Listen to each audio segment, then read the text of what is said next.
Hey, what's up? Sean here. Today I'm making a table hockey game out of cardboard. So stick around if you want to know how I built this. And without any further ado, let's get started. Alright, so it all starts with this big piece of white cardboard that I bought at the dollar store. This is what I'm going to use for the ice surface. Now, the reason why I bought cardboard instead of just using regular brown cardboard and then painting it white is I was a little afraid that if I did that, the white paint would cause too much friction. And so that's kind of why I opted to use the store-bought white cardboard instead. For the lines and markings on the ice, I just looked at a bunch of reference pictures and just tried to copy them. And if you're going to make this, I would highly suggest that you use a ruler to kind of measure out all the lines and things like that, and that'll make a really big difference versus if you just try to eyeball everything. Now this next part was one of the most challenging parts of the whole build, and that was figuring out where to cut the slits for the players. This might seem straightforward, but there's a lot of things to consider when doing this, like for instance, just constructing this whole thing in a way where the rods won't hit each other or interfere with each other, and also making it so that there are the least amount of dead zones. And what I mean by dead zones is any areas on the ice where it would be impossible to touch the puck. I tried to make it so that the only dead spots were behind the net. If you look at some of the more modern table hockey games, a lot of them now have players that can curve around the net, but I wasn't really willing to go that far and make it that complex for myself, so I just kept things simple and made straight lines. For the hockey players, I bought a pack of these toy soldiers, and I just kind of figured I would modify them a bit. Now funny enough, I found one that basically already looked like he was a hockey player, and I got kind of excited for a second, but then I realized that there was only one of that kind in the whole set. So I didn't use that, I just set that aside. Instead, I chose these two guys here, which were the most common poses in the set. I had at least 5 of each of these, so I used those to keep things as consistent as possible. As for the goalies, well, I found these two guys here that were kneeling down, and that kind of resembles a goalie in a way, so I decided to use those two figures for the goalies. So the way I manipulated these little toy soldiers into looking more like hockey players was first I just cut off all the unnecessary stuff like guns and bags and things like that. And then I cut off the arms and then repositioned those to make them kind of look more hockey player-ish.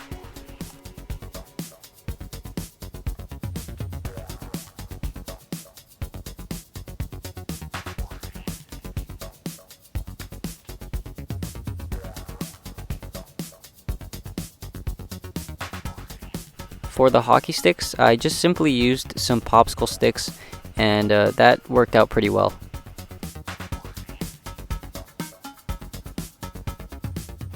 After I finished all my hockey player figurines, I just went ahead and spray painted them.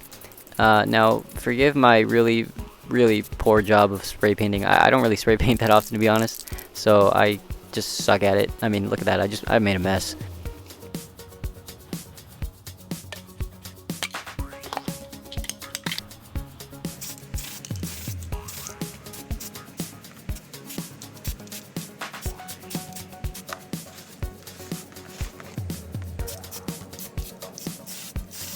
After I finished painting, I just set those out to dry, and next we're going to get a little technical here. I'm going to show you exactly how I made the spinning mechanism. So it all starts with this little straw here.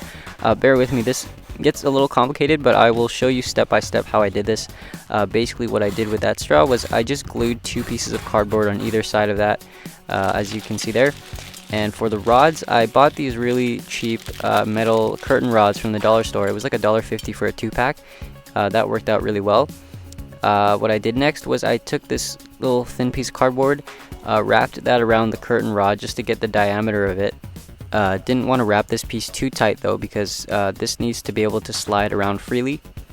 And then I make another piece like this. This is just a skewer with some cardboard wrapped around it, and that gets glued in there just like that.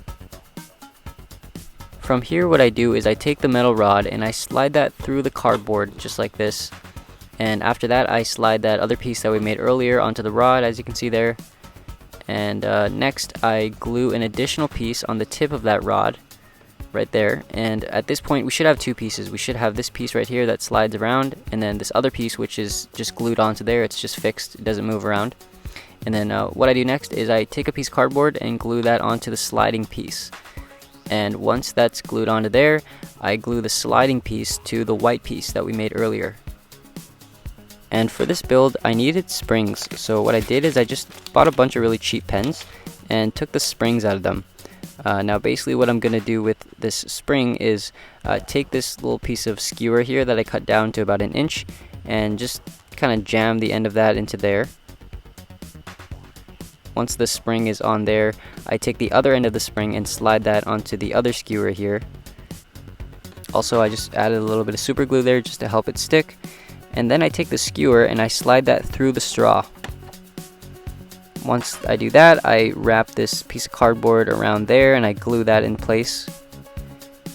And once that's glued, that is the whole mechanism. That's how it works. That's it. And now I just flip it over and glue the hockey player onto there. But before I do that, I just color the skewer red just to help it blend in a little bit better.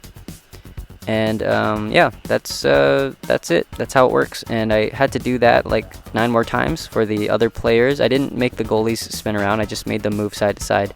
But yeah, it wasn't very hard, but it was a little time consuming because I had to do this like over and over again. But it was worth it because it turned out pretty good in the end, I think.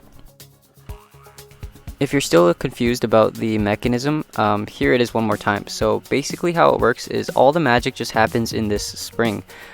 When one side of the spring spins, the other side spins as well. And since that spring is connected to both of those skewers, the twisting motion from the curtain rod just gets transferred to the player.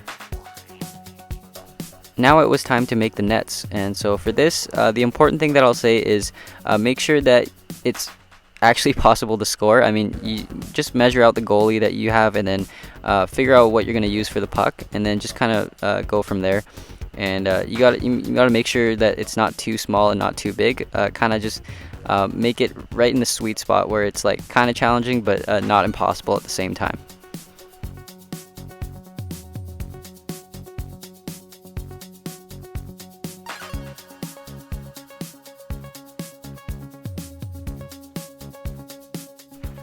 And just for fun, I printed out a bunch of these logos and glued them on the boards, kind of like you see in the real NHL games, and I just thought that'd be a nice touch.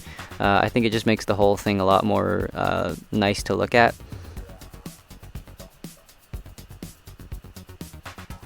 And for the glass boards, I used these top loaders, which are these little plastic card sleeves for collectible cards. I just cut those up and then glued them all the way around.